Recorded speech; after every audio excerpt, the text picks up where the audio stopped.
할렐루야. 할렐루야. 가을이 점점 깊어가고 있습니다. 가을이 되게 되면 우리가 여러 가지 단어들이 많이 떠오르게 되는데, 제일 먼저 가을에 우리가 떠오르는 단어가 하나가 있다면 천고마비의 계절이라고 얘기하고 있습니다. 이 천고마비는 조금 볼륨 좀 낮춰주세요. 너무 높으니까. 천고마비라는 얘기는 하늘이 높고 말이 살찌는 계절이다, 그렇게 얘기를 합니다. 풍요가 넘치는 계절이 가을의 계절의 모습이라고 볼 수가 있습니다. 두 번째는 수확의 계절이라고 얘기하고 있습니다. 봄에 열심히 사람들이 파종을 하고 씨앗을 심었다가 여름을 지나고 나면 가을이 되면서 추수하는 곡식들이 굉장히 많아요. 그래서 가을이 되게 되면 이 수확의 계절을 사람들이 맞이하게 됩니다. 봄은 희망과 에너지가 넘치는 계절이라고 얘기하면, 가을은 사춘기라는 말을 씁니다. 사춘기라는 얘기는, 사춘기는 방황의 계절이면 이 사춘기는 사람들이 이제 쓸쓸함, 우울함을 갖는 계절이에요. 사람들 가운데 중년 남성들을 보게 되면 가을이 되게 되면 신체적인 변화가 많이 일어난다고 얘기합니다. 급속히 머리도 막 빠지는 탈모 현상이 일어난다든지, 허리를 삐죽고 나오는 뱃살을 주체할 수도 없고, 또 거기다가 이 신체적인 노화 현상 때문에 사람들의 마음이 울적한 그런 마음을 갖게 된다고 합니다. 가을을 타는 사람들은 너무 외롭기 때문에 훌쩍 여행을 떠나고 싶은 그런 마음을 갖는 것이 가을의 사람들의 모습이라고 그렇게 이야기를 하고 있습니다. 자, 그런데 가을을 또 하나 얘기한다면 독서의 계절이라고 그렇게 이야기를 하고 있습니다. 등화 가치라는 얘기는 등을 가까이해서, 예전에는 책을 이렇게 보기 위해서 등을 가까이 한다, 그래서 등화 가친의 계절이다. 춥지도 않고 덥지도 않기 때문에 책을 많이 보는 계절이 이 가을이라고 그렇게 이야기를 하고 있습니다. 특히 우리 그리스도인들이 가을을 맞이해서 말씀 속에 좀 깊이 들어간 묵상의 시간들이 많았으면 좋겠다, 그런 생각을 가지고 있습니다. 특히 우리 기독교는 말씀의 종교예요. 하나님 말씀을 내가 읽고 듣고 쓰고 묵상하는 가운데 그 말씀을 통해 엄청난 은혜를 받는 것이 이 가을에 있어야 될 하나의 모습이라고 볼 수가 있는데, 성경을 보게 되면 구약이 39권, 신약이 27권, 총 66권으로 구성이 되어 있습니다. 장수를 보게 되면 1189장으로 구성이 되어 있고, 절수를 보니까 31,733절로 구성된 것이 바로 성경 말씀입니다. 그래서 성경 말씀이 이제까지 2137개의 언어로 이제 번역이 돼서 전 세계 곳곳에 성경이 팔려 들어가서 수많은 사람들이 성경 읽는 가운데 변화를 받고 새로운 인생을 걸어가는 사람들이 많이 있는 것을 보게 됩니다. 성경은 참 신비로운 책이에요. 지구상 가운데 성경책이 가장 오래된 그러한 책입니다. 그러면서도 많은 사람들이 영향을 많이 끼쳐서 그 가운데 많은 사람들이 특히 성경 같은 경우는 오랫동안 온갖 핍박과 고난 속에 꿋꿋하게 잘 보존된 책이 바로 성경 말씀이었고, 어느 책보다 가장 많이 팔린 책이 바로 성경이라고 볼 수가 있습니다. 성경 안에는 세 가지의 비밀이 숨겨져 있습니다. 디모데 후서 3장 16절 17절에 보게 되면, 첫 번째는 성경 안에는 어떤 비밀이 들어있느냐, 첫 번째는 구원에 이르는 지혜가 그 속에 들어가 있습니다. 따라서 할까요? 구원에 이르는 지혜. 디모데후서 3장 16절 오늘 한번 읽어보겠습니다. 좀 띄워주세요.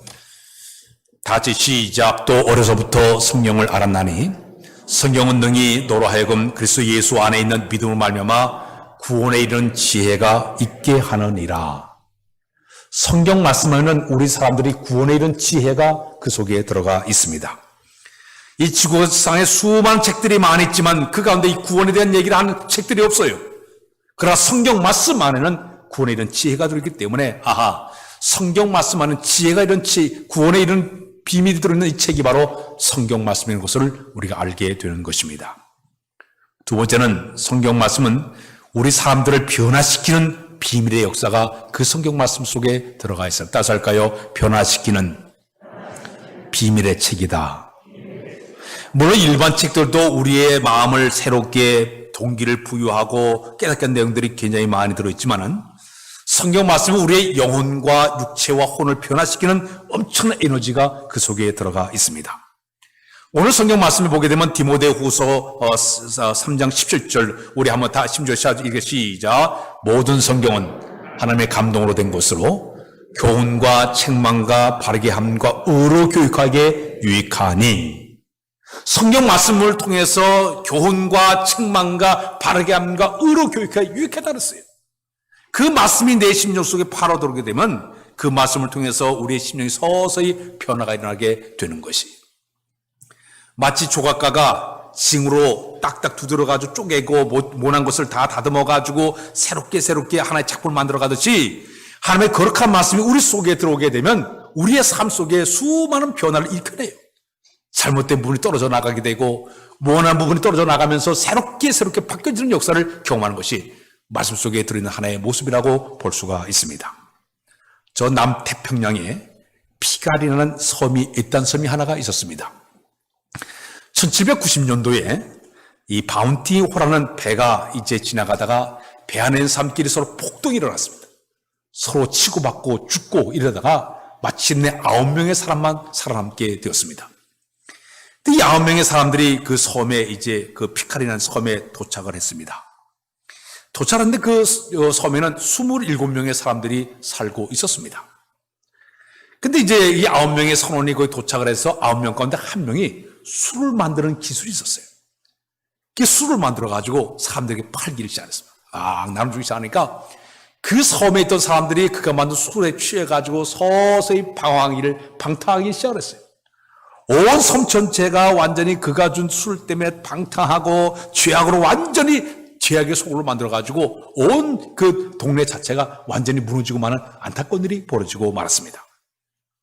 10년의 세월이 쭉 흘러갔습니다. 그런데 그 9명 가운데 백인 한 사람이 원주민 여자와 결혼했습니다. 결혼해가지고 혼혈아 한 명을 낳게 되었는데 어느 날 우연하게 이 백인이 자기가 그 탔던 배 안에 들어가서 괴짝을 뒤지다가 그 배 안에서 성경책 한 권을 발견하게 되었습니다. 성경책을 발견해가지고 그가 열심히 성경을 보다가 거기서 하나님과의 만남을 갖게 됩니다. 변화를 받게 됩니다. 그래서 사람들을 모아가지고 이분이 서서히 성경을 가르치기 시작을 했어요. 그들이 거기 있는 사람들이 자꾸 그가 가르친 성경을 가르침에 통해가지고 변화되더니 그 섬 전체 모든 사람들이 새로운 변화가 일어났어요.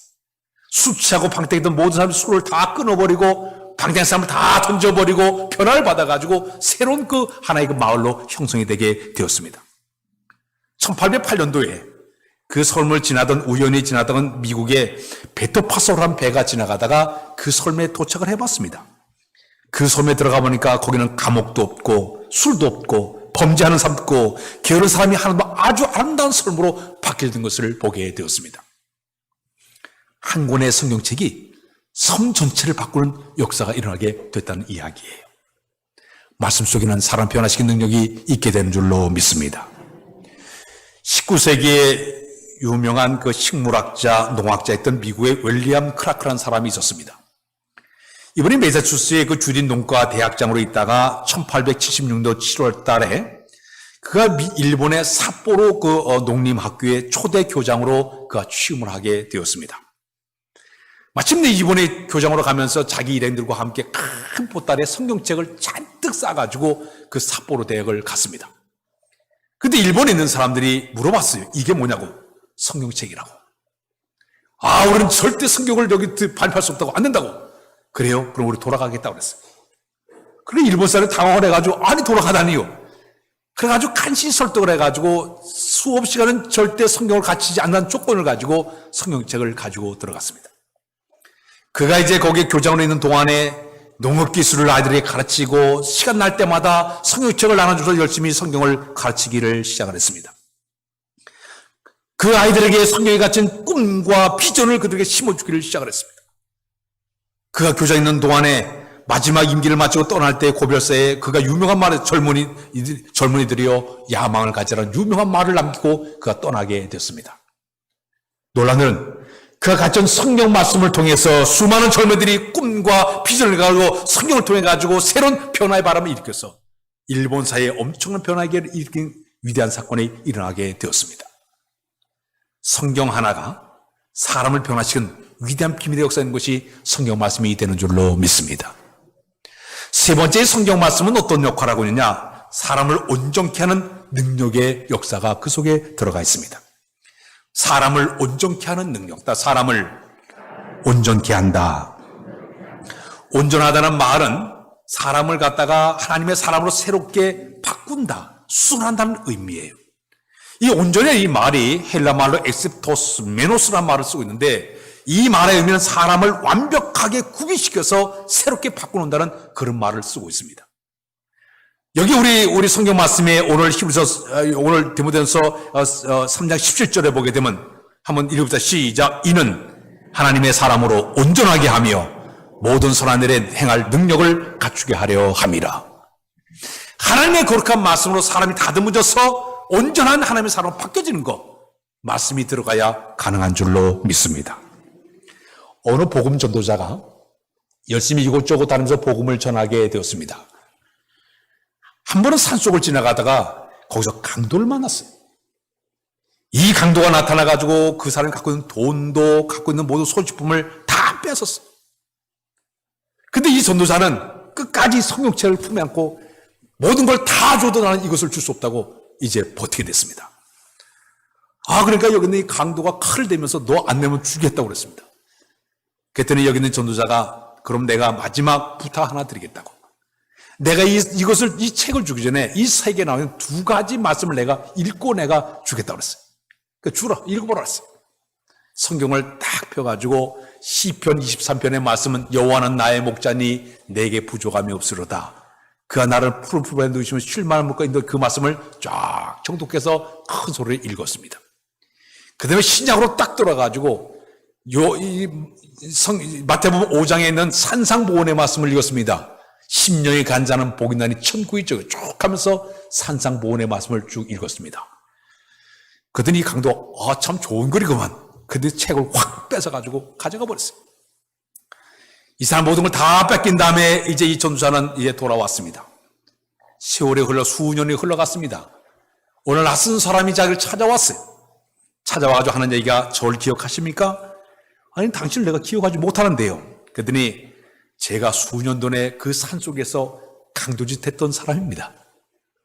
당신에게 빼앗은 성경을 내가 집에 가져서 읽었는데 그 안에서 내가 나의 죄를 깨닫게 되었고 내가 회개를 하게 됐고 마침내 내가 신학을 공부해서 내가 목사가 되었습니다. 당신이 준 성경책을 보다 보니까 주소지가 있어 이 주소를 찾아가지고 내가 당신을 찾아왔습니다. 그랬습니다. 사랑하는 여러분, 성경 하나가 사람을 변화시키는 위대한 역사가 있는 걸 믿으시길 바랍니다. 성경을 보게 되면 성경에 대한 여러 가지 상징적인 이야기들이 많이 들어가 있어요. 첫 번째는 성경을 뭐라고 표현하고 있는가 하면 영혼의 양식이라고 표현하고 있습니다. 좀 띄워주세요. 성경을 갖다 뭐라고 표현하는가 하면 영혼의 양식. 따라서 영혼의 양식. 마태복음 4장 4절에 보게 되면 그런 말씀이 있습니다. 우리 한번 다 같이 읽겠습니다. 시작. 예수께서 대답하여 이르시되 기록되었을 때 사람이 떡으로만 살 것이 아니요 하나님 입으로 나오는 모든 말씀으로 살 것이나 하느니라 하시니. 또 하나 더 성경보다 베드로전서 2장 2절 말씀 시작. 갓난 아기들 같이 순전하고 신령한 젖을 사모하라. 이는 그로 말미암아 너희로 구원에 이르도록 자라게 하려 함이니라. 성경 말씀을 갖다가 뭐라 표현하냐? 영혼의 양식, 신령한 젖이라고 이야기하고 있습니다. 아마 오늘 아침에 여러분들이 이 교회에 올 때 아침밥을 육신의 건강을 위해서 아침밥을 먹고 왔을 거예요. 그러나 영혼의 양식이 말씀이 우리 속에 들어가야만이 우리 영혼이 살찌고 살게 되게 될 줄로 믿습니다. 하나님의 거룩한 말씀은 우리의 영혼의 양식이라고 표현하고 있습니다. 두 번째 성경 말씀을 뭐로 표현하는 건 성경에 보니까 씨로 표현하고 있습니다. 마태복음 13장 우리 다 같이 한번 읽어보게요. 8절 시작. 더러는 좋은 땅에 떨어지매 어떤 것은 100배, 어떤 것은 60배, 어떤 것은 30배의 결실을 하였느니라. 하나님 말씀을 씨앗으로 표현하고 있어요. 오늘 이 아침에 제가 설교할 때 그 씨앗이 열수 속에 들어가게 되면 어떤 사람은 30배, 60배, 100배 맺도록 하나님께서 인도해 줄 줄로 믿습니다. 더 그뿐만 아니라 성경 말씀을 뭐라 표현하냐? 빛으로 표현하고 있습니다. 빛. 성경 말씀 시편 119편 105절 다 같이 읽겠습니다. 시작. 주의 말씀은 내 발의 등이요 내 길에 빛이니이다. 하나님의 거룩한 말씀이 이 어두운 죄악으로 갇힌 세상을 살아갈 때 하나님의 거룩한 말씀이 내 앞에 등불에서 걸음걸음 옮겨갈 때마다 그 말씀 따라가는 것이 우리의 삶을 지리로 가는 아름다운 길이 되게 될 줄로 믿습니다. 옛날에는 지금 환하게 가로등이 얼마나 잘 발달되었습니까? 옛날에는 사람들이 이렇게 작대기에다가 등불을 달아가지고 들고 다니면서 어둠길을 헤매면서 걸어 다녔어요. 후에는 후레쉬가 있어가지고 빛을 비추면서 살지 않았습니까? 우리 죄악만의 어두운 세상을 살아가는 동안에 우리에게 필요한 것은 말씀이 빛이 되어서 그 말씀길을 따라가게 되면 어느 날 천국에 이를 줄로 믿습니다. 말씀을 갖다가 우리가 빛으로 표현하고 있습니다. 또 성경 말씀을 뭐라고 표현하고 있냐? 성경 보니까 칼로 표현하고 있습니다. 에베소서 6장의 12절 다 같이 읽겠습니다. 시작. 구원의 투구와 성령의 곧 하나님 말씀을 가지라.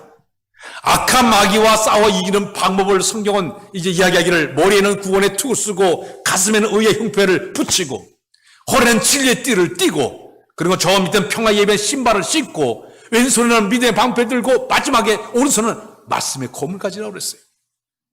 구원의 투구나 5가지는 전부 방어용 무기지만 공격용 무기는 검, 말씀밖에 없어요. 우리 예수님께서 40일 동안 단식 기도할 때 마귀가 나타났을 때 뭐를 가지고 있느냐? 말씀의 검으로 찔렀어요. 신명기 8장의 말씀으로 시편의 말씀으로 찔러니까 마귀의 권세가 물러간 줄로 믿습니다. 말씀은 검이에요. 이 검이 바로 우리에게 필요한 삶을 살아가는 데 필요한 말씀이라고 볼 수가 있습니다. 또 성경 말씀을 뭐라고 표현하고 있냐? 거울로 표현하고 있습니다. 야고보서 1장 23절에 보게 되면 그런 말씀이 있습니다. 우리 다 같이 읽겠습니다. 시작. 누구든지 말씀을 듣고 행치 아니하면 그는 거울로 자기의 생긴 얼굴을 보는 사람과 같아서. 하나님의 거룩한 말씀을 거울로 표현하고 있어요. 오늘 아침에 여러분 교회에 올 때 거울을 보면서 내 얼굴을 다듬고 머리를 다듬고 옷맷을 다듬은 것처럼 하나님의 거룩한 말씀을 자꾸 내 삶 속에 거울로 삼아가지고 다듬어가는 거예요. 이러할 때 우리의 신앙생활 자체가 단정해지고 거룩한 삶을 살아가는, 경건의 삶을 살아가는 이런 모습이 되게 될 줄로 믿습니다. 그러나 요즘 이 시대는 말씀의 홍수가 너무 넘치는 시대 속에 살아가고 있어요. 요즘은요, 우리나라가 얼마나 좋은지 얼마든지 TV를 통해서 말씀을 들을 수가 있고 인터넷으로 얼마든지 말씀을 들을 수가 있어요. 아마 이 시간에 집에서 영상으로 예배드리는 분들 많이 계실 때 인터넷을 통해 가지고 얼마든지 다른 교회 다 설교 다 들을 수 있어요. 세계 다른 나라까지 설교 다 들을 수 있어요. 말씀을 다 접할 수 있고 라디오나 TV나 신문이나 책이나 수많은 걸 통해서 말씀을 접할 수가 있습니다. 또 이 아침에 여기 와서 지금 설교를 듣고 있어요. 그러나 여러분 중요한 게 있습니다. 이 성경 말씀은 사람이 쓴 글이 아니에요. 하나님의 성령의 감동을 받은 사람이 이걸 썼기 때문에 이 말씀 자체가 여호와의 말씀인 걸 믿으시길 바랍니다. 성령의 감동을 쓰는 책이기 때문에 성경을 대할 때 중요한 게 있어요. 나에게 필요한 영적인 눈이 떠야 되고 영적인 귀가 열려야 가능한 줄로 믿습니다. 세상에 지식을 주는 말씀이 아니에요. 성경 말씀에 아모스 8장 11절에 양심이 없어 주림이 아니요 듣지 못함이 귀가 어렵습니다. 들을 귀가 열려야만이 그 말씀이 들려오게 되는 거예요. 요한계시록 2장 29절에 보면 귀 있는 자는 성령이 교회까지 하시는 말씀을 들을지어다 그랬어요. 귀가 열려야 주의 말씀이 우리 심령 속에 파고들어오게 되는 거예요. 유명한 신학자인 칼 바르트는 성경을 어떻게 3가지로 구분해서 얘기를 했습니다. 첫 번째 성경은 뭐냐? 이렇게 활자로 써진 글, 우리가 이게 성경 좀 읽었듯이 글자, 이 활자로 쓴 글자가 성경이라고 얘기했습니다. 그러나 두 번째 우리에게 성경이 있습니다. 그건 선포라는 말을 썼습니다. 선포는 말씀을 선포할 때 거기에 능력이 나타나게 되는 것이라는 게. 창세기 1장 1절에 우리 여호와 하나님께서 세상을 창조할 때 빛이 있으라 선포하니까 빛이 생기게 되지 않았습니까? 선포예요. 제가 지금 설교하는데 이 설교는 선포 시간입니다. 일주일 내에 기도하면서 준비된 말씀을 선포하는 거예요. 선포하는 것 성도들이 들으면서 그 말씀 앞에서 내가 겸손하게 아멘, 아멘 하답하는 건 은혜가 될 줄로 믿습니다. 선포예요. 제가 설교 준비해놓고 오늘 아침에도 기도도 하나님 오늘 이 말씀에 기름 부어서 능력의 말씀이 되게 하시고 권세의 말씀이 되게 하시고 선포될 때마다 온 성도의 은혜 받게 하여 주옵소서. 간절히 저는 기도해요. 와서 여러분 설교 감상하러 온 거 아니에요. 선포의 말씀을 통해 은혜 받는 여러분들이 모습이 되야 될 줄로 믿습니다. 세 번째는 뭐라고 표현하냐? 레마라는 말씀. 레마는 뭐냐? 성령님의 감화 감동을 얘기하고 있습니다.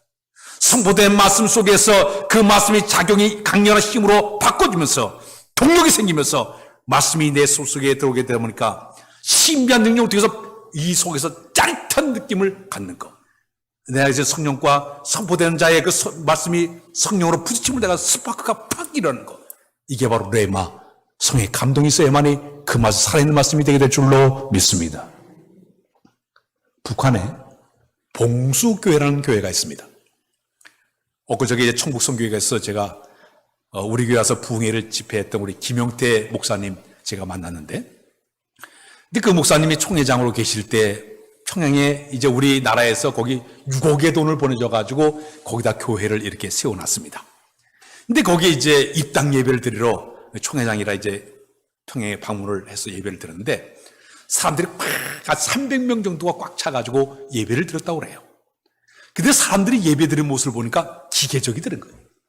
마치 기계된 사람들이 거기 와서 앉아있다는 거예요. 아무런 감동이 없는 거예요.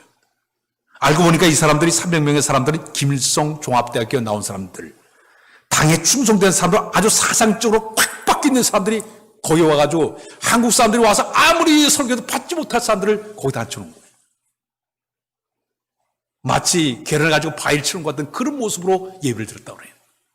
세월이 흘러갔습니다. 점점 흘러가가지고 롤란드는 그 교회가 폐쇄되고 말았어요. 사람들이 그 기계 같은 사람들이 모여가지고 찬송을 부르다가 말씀을 접하다 어떤 사람 가운데 눈물을 흘리는 사람이 생겨나게 되었고, 말씀을 보다가 은혜 받는 사람이 생겨나니까 폐쇄하고 말았어요. 왜인지 아십니까? 말씀 안에 영적인 감동이 있기 때문에, 능력이 있기 때문에 가능한 줄로 믿습니다. 저는 이 아침에 저는 바라기를 오늘 우리 딱딱히 굳은 우리의 심령 상태, 생기 없이 밀면하는 우리의 심령 상태에 하나님의 거룩한 영이 임하심으로, 하나님의 능력이 역사 나타남으로 우리의 삶의 놀라운 변의 역사가 나타나야 될 줄로 믿습니다. 특히 성경 말씀 자체는 능력이에요. 특히 성경 말씀 속에는 어떤 능력이 들어있는가 하면 사람을 살리는 능력이 그 속에 들어가 있습니다. 따라서 할까요? 살리는 능력. 사람을 살리는 능력이 말씀 속에 들어가 있어요. 로마서의 1장 16절 우리 다 같이 읽겠습니다. 시작. 내가 복음을 부끄러워하지 아니하노니 이 복음 모든 민족에게 구원을 주신 하나님의 능력이 됨이라. 먼저 유대인에게요 그리고 헬라인에게로다. 우리가 선포하는 메시지나 우리가 읽는 말씀이나 이 속에는 사람을 살리는 능력이 그 속에 들어가 있어요. 죽은 사람을 살리는 능력이 그 속에 들어가 있게 되는 것이에요. 우리 예수님이 이 땅에 계실 때 죽은 지 사흘 된 나사로의 무덤을 찾아가지고 우리 예수님께 선포하지 않습니까? 나사로야 나오너라! 선포하니까 죽었던 나사로가 베르동이처럼 뚜벅뚜벅 걸어져 나오지 않았습니까? 해당장이 아니라 딸이 죽은 자리에 우리 예수님이 찾아 달리다금 소녀가 일어나 소리치니까 벌떡 일어나지 않았습니까? 선포되는 말씀이 선포되니까 죽은 사람이 살아가지고 뚜벅뚜벅 걸어오는 역사가 나타나게 됐다는 얘기예요. 사랑 여러분, 우리들이 전하는 복음 속에 우리가 지금 증거되는 모든 말씀 속에는 사람을 살리는 영혼을 살리는 능력이 그 속에 있는 것을 믿으시기를 바랍니다. 1863년도에 우리나라의 최초의 선교사로 와서 순교를 당한 분이 계십니다. 토마스 선교사예요. 이 토마스 선교사가 저 대동강변에 이제 성경책을 한국말로 이렇게 번역을 해가지고 성경책을 전부 이제 성경책을 가지고 저 북한의 대동강변에 딱 들어왔는데 이 배가 제네럴 서머너가 배가 이 모래밭에 푹 빠져가지고 빠져나가지 못한 안타까운 일이 벌어지고 말았습니다. 그러니까 사람들이 우리나라의 사람들이 포졸들이 불을 싸질러가지고 배에 불이라고 말았어요. 그때 이 토마스 선교사가 자기가 갖고 온 성경책을 품에 안고 그 대동강변 모래밭에 와가지고 사람들에게 막 성경을 뿌리면서 전도하기를 시작했습니다. 근데 이 박충건이라는 사람이 와가지고 이 토마스 선교사의 목을 자르게 되었습니다. 목을 딱지로 칼을 들었는데 그때 여기 있는 이 토마스 선교사가 그 박충건의 사람을 바라보면서 뭐라고 기도하는 건 하나님께서 당신을 사랑하십니다. 그랬습니다. 그래서 그가 무릎 꿇고 기도하기를 하나님, 이 사람은 자기 하는 죄를 알지를 못합니다. 이 사람의 죄를 용서하여 주옵소서. 그리고 이 땅에 이 조선 땅에 복음의 씨앗이 심겨지게 하여 주옵소서. 기도를 하고 마침내 그가 뺀 칼에 맞아가지고 죽고 말았습니다. 근데 이 박중권의 사람이 이 토마스 선교 죽을 때 비단 이렇게 쌌던 그 붉은 종이 쌌던 보자기 성경책을 그 사람을 줬는데 그 성경이 신기해가지고 그가 집으로 가져오게 됩니다. 집으로 가져와서 그가 성경을 보다가 또 자기가 잠을 잘 때마다 자꾸 그 사람 얼굴이 떠올라가지고 끝내 그가 예수를 믿게 됩니다. 이 박중환 사는 훗날 평안도의 안주교회 장로님이 된 것이 우리 교회사에 나타난 하나의 사건이었고, 또 이 토마스 선교사가 길에다 막 성경책을 뿌는데 11살, 12살 된 치치라는 사람이 성경책 3권을 거기서 주워왔습니다. 주워서 그 영혼 주사되는 박영 씨라는 사람에게 그 성경책을 줬어요. 한문 성경책을 줬어요. 이 박영 사람이 그것을 보다가 은혜를 받았어요. 여관을 운영하는 치치라는 사람이 있었는데, 여관을 운영하는데 그 성경책을 줬더니 우리나라가 얼마나 종이에 귀했던지 그 성경을 뜯어가지고 벽지로 이렇게 발랐어요. 벽지를 붙여놨어요. 한 번은 마포 삼열 선교사가 그 여관에 들렸다가 이렇게 깜짝 놀랐어요. 성경책이 벽에 다 붙어 있는 거예요. 마침내 거기서 전도를 하게 됐고 그 사람이 예수를 믿게 됩니다. 그래서 청양의 최초교회 널다리 교회가 거기에 생겨나게 됩니다. 훗날 널다리 교회가 우리나라에 처음으로 성령의 강림이 임했던 장대현 교회로 바뀌어지게 됩니다. 여러분, 저 대동강변에서 우연히 던졌던 그 토마스 선교사의 성경책 하나가 이런 엄청난 역사를 만들어냈어요. 왜?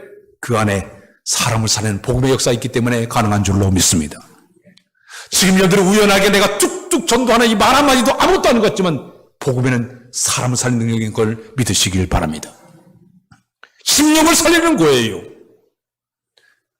뿐만 아니라 성경 말씀 속에는 오늘 성경에 보니까 활력, 히브리서 4장 12절은 활력, 운동력이 있다는 말을 쓰고 있습니다. 우리 4장 12절 우리 다 같이 시작. 하나님 말씀은 살아있고 활력이 있어 저희 낯선 어떤 것보다도 예리하여 혼과 영감이 관절과 곳을 찔러 쪼기까지 하며 또 마음의 생각과 뜻을 판단하나니.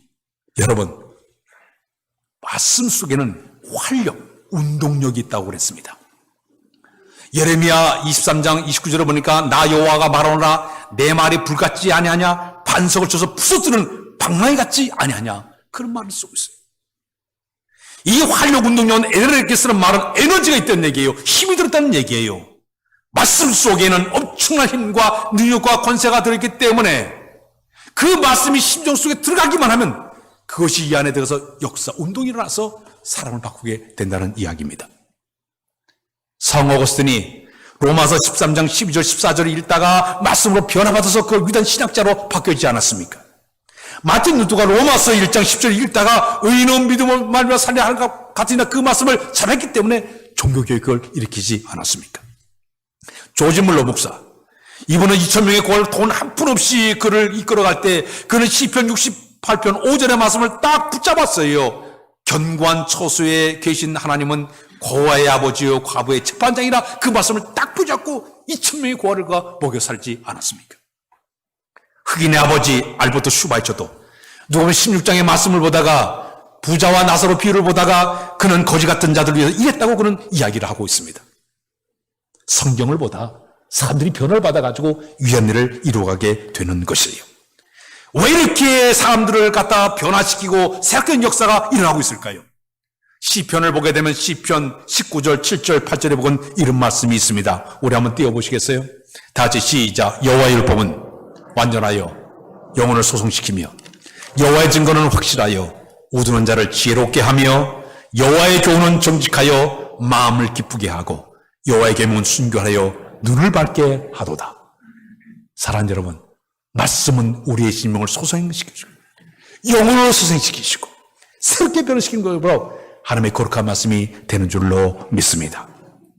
특히 성경 말씀은 우리를 새롭게 하는 능력이 그 속에 흐르고 있습니다. 오늘 12절 중반에 보게 되면 좌우의 어떤 낯선 것보다 예하여 혼과 영과 및 관절과 골수를 찔러 쪼갠다고 그랬어요. 말씀이 우리 속에 들어올 때 그것이 우리 피부 속에 들어오게 되면 우리를 새롭게 하는 능력을 만들어내게 되는 것이에요. 베드로 사도가 예루살렘 거리에 가서 설교할 때 수많은 사람들이 그의 설교 듣고 마음에 찔림을 받아서 우리가 어찌할꼬 그들이 그랬어요. 설교 듣다 우리가 어찌할꼬 마음에 찔림을 받았다고 그랬어요. 오늘 아침에도 오늘 하나님의 거룩한 성령께서 여러분의 역사하시게 되면 그 말씀이 내 안에 들어오므로 내가 어찌할꼬 경상도 말로 우약고 하면서 주 앞에 회개 역사 일어나게 되는 것이에요. 오늘 아침에 우리는 영적인 병에 걸린 사람이 수대에 올라가서 내가 그 말씀을 내 심령 속에 파고 들어와서 내 안에는 죄의 습성이나 근성이나 암등을 다 잘라버리고 새롭게 변화를 받을 때 바로 이 사람 하나님의 사람이요 주님이 기뻐하는 모습으로 벗겨지게 될 줄로 믿습니다. 특히 성경 말씀은 우리에게 치유와 회복의 역사를 일으키는 것이 바로 성경 말씀이에요. 지난주에 제가 건강검진을 가서 내시경을 했어요. 위안의 여러 가지 상태를 다 촬영을 이렇게 초정밀 카메라를 가지고 위안의 모든 걸 다 이렇게 제가 이렇게 검사를 받았습니다. 하나님의 거룩한 말씀이 우리 심령 속에 파고 들어오게 되면 마치 현미경처럼 MRI 촬영한 것처럼 CT 촬영한 것처럼 내 속에 잘못된 모든 죄악의 근거들을 다 들춰내요. 죄된 모든 모습을 그 하나님의 거룩한 말씀을 다 들춰낸 다음에 그 다음에 수술을 칼에 가지고 그걸 다 절개시켜가지고 수시키는 것이 바로 여호와의 거룩한 말씀이 되는 줄로 믿습니다. 말씀을 가까이 잡게 되면 자기가 죄 있는 줄 몰라요. 말씀을 가까이 하지 못하게 되면 자기 자신이 하나님 앞에 겸손한 삶을 살지 못해요. 자기 자신을 돌아볼 수가 없게 되는 것입니다. 오늘 성서주의를 우리가 지나가면서 우리의 중요한 자세가 있죠. 이 가을에 그냥 훌떡훌떡 세월을 보내지 말고 말씀을 가까이 하고 그 말씀이 내 심령 속에 들어서 나를 새롭게 하는 변화의 역사를 만드는 우리의 모습이 되어야 될 줄로 믿습니다. 하나님의 약속을 했습니다. 요한계시록 1장 3절에 보게 되면 이 예언의 말씀을 읽는 우리 다 같이 시작. 이 예언의 말씀을 읽는 자와 듣는 자와 그 가운데 기록한 것을 지키는 자가 복이 나니 때가 가까움이라. 말씀을 읽는 자, 듣는 자, 지키는 자에게는 여호와의 복이 임하게 될 줄로 믿습니다. 이 가을을 그냥 허송세월 보내지 말고 말씀을 좀 더 가까이 해서 우리의 삶의 놀라운 변화의 역사를 체험하는 여러분들의 모습이 다 되시길 주님의 이름으로 부탁드립니다. 기도합니다. 하나님, 저희들에게 귀한 말씀을 선물로 주신 것을 감사합니다. 귀한 말씀을 통해 우리가 은혜 받고 변화받아 새로운 사람이 되기를 원하오니 우리 심령 가운데 거룩한 말씀을 심어주시고 우리 말씀대로 준행하는 귀한 믿음을 허락하여 주옵소서. 말씀대로 살아가는 우리 모두 다 되도록 인도하여 주옵소서. 예수 그리스도의 이름으로 기도하옵나이다. 아멘.